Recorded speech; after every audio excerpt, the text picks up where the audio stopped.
Hidup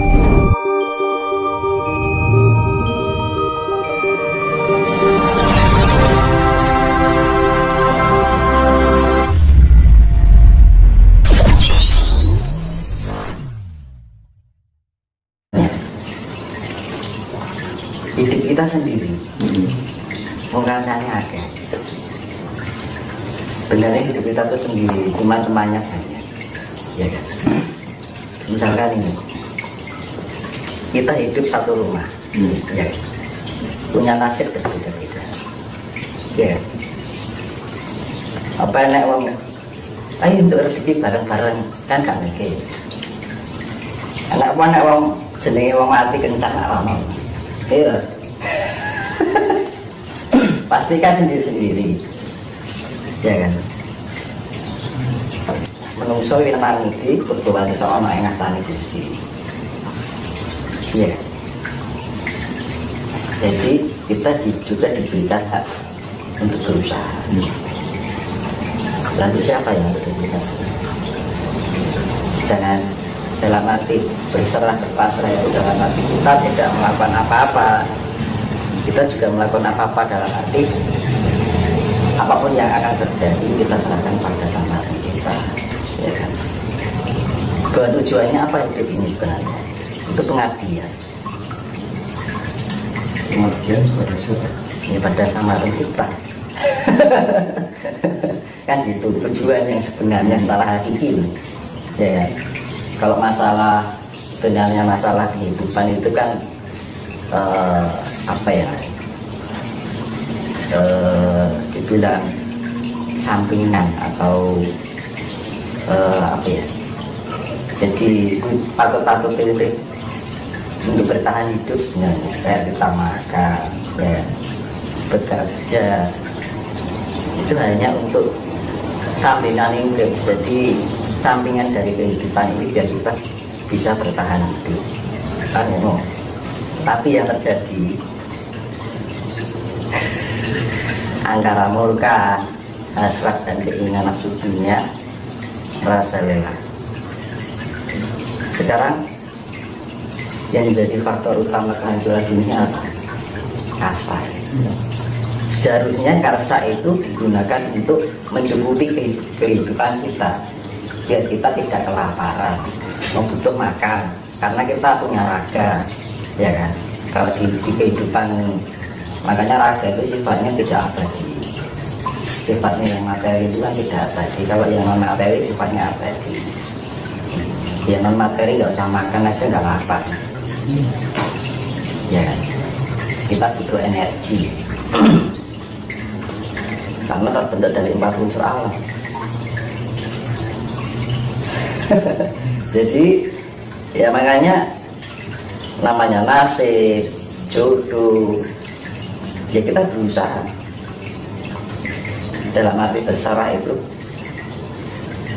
entah apapun yang terjadi, apapun yang keterima banyak ataupun sedikit, ya kita terima. Karena apa? Ya namanya kehidupan itu menghindari sifat sambat, nelongson, ngerasuloh. Nah itu, ya kan? Akhirnya apa? Rasa bersyukur kita nggak ada.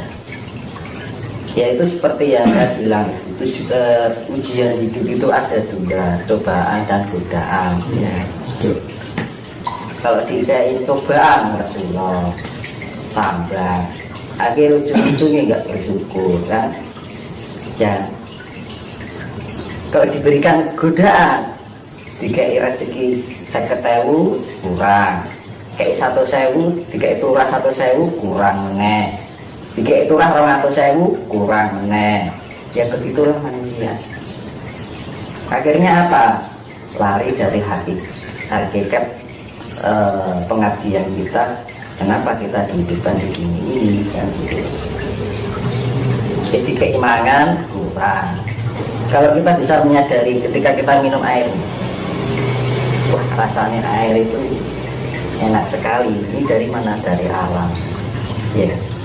Kita menghirup udara itu dari alam, ya. Kita mandi Kalau mandi itu kita juga harus merasakan airnya ketika berguyur itu mengandung energi. Kalau kita menyadari itu pengaruh. Jangan asal mandi biur itu. Ketika kita mandi kita rasakan air itu telah menuju di tubuh kita. Itu akan menambahkan energi. Jadi pikiran kita yang terkonek dengan energi air ini yang mengguyuri tubuh kita, akhirnya bagiannya energi itu bagian dari spirit. Pele kan, tekoro mandi loh. Ya, ngombe iki dirasaki, iki ngombe banyu. Nah, itu. Lah wong Jawa iki ngono kuwi. Ya. Makane wong Jawa nek ngarani rasa pangrasa. Aku ngrasake kopi. Rasane kopi ora dirasake nikmat lah nikmat. Iki padha wae banyu.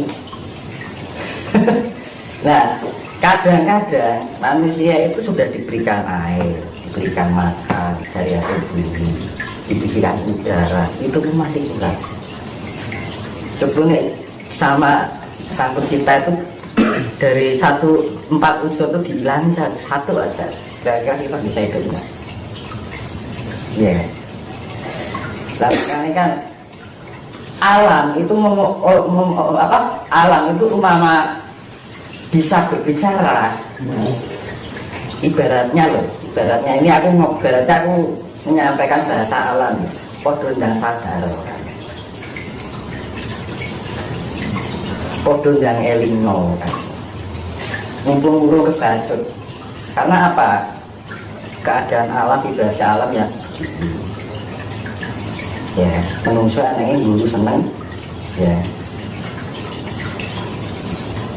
tapi nanti akan jadi suatu penyesalan kalau kita nggak segera membangkitkan diri kita untuk mencapai tingkat kesadaran diri kita. Sepele loh, kita minum air itu bagian tingkat kesadaran diri, kita menghirup air itu bagian tingkat kesadaran diri, mandi pun kita dengan air kita rasakan ya, sepele loh. Dan itu hal yang sering dilalaikan oleh manusia, babakan adus mandi. Iya kan? Apa pernah adus? Pokoknya biur, kita nggak merasakan. Kita kok bisa menjadi bersih ini karena air. Coba nereng tanya. Nah gitu. Nah, karena apa? Ketika kita bisa dekat dengan alam, sebenarnya kita akan memiliki diri kita suatu cara untuk penyempurnaan diri. Manakala kita tidak bisa menyadari keberadaan alam itu sendiri, merasakan apa yang kita rasakan untuk alam, malah mungkin kita bisa dekat dengan alam. Ngomong kosong.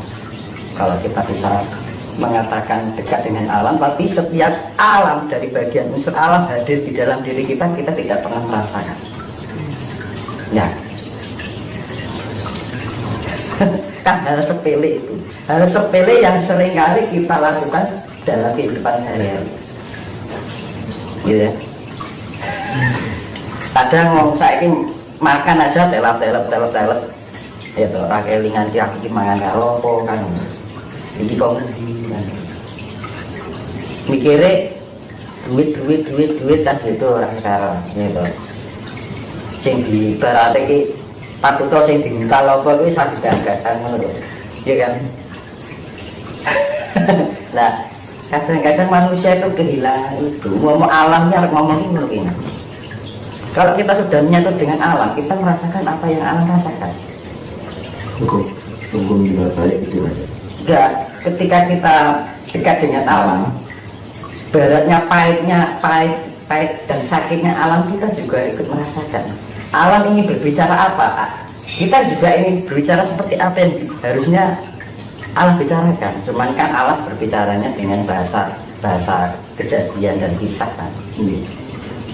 Ya cuman kadang-kadang itu lah kok dikei banyu kelingnya dikasih ujian bencana orang nggak inget kok gitu loh. Kan sepele. Iya kan? Kita minum dengan air, mandi dengan air aja nggak kita sadari, apalagi bencana. Nah, kita kembali ke tema awal tentang kehidupan. Kadang banyak kita jumpai dalam kehidupan sehari-hari. banyak orang yang